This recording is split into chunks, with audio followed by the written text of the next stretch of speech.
Master Jet, maka-avail po ba mag 2 years pa po ako sa GSIS ng educational loan?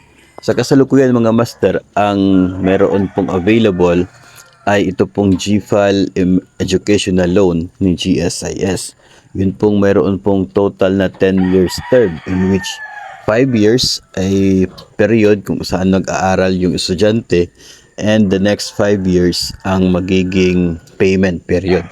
Kaso, yung requirement po ay dapat meron kang at least 15 years no, sa serbisyo bilang requirement doon sa educational loan na offer na ito ng GSIS. No? So, kung ikaw ay 2 years pa lamang, ibig sabihin ay hindi ka pa eligible para dito sa GSIS educational loan para sa mga anak na nag-aaral sa kolehiyo.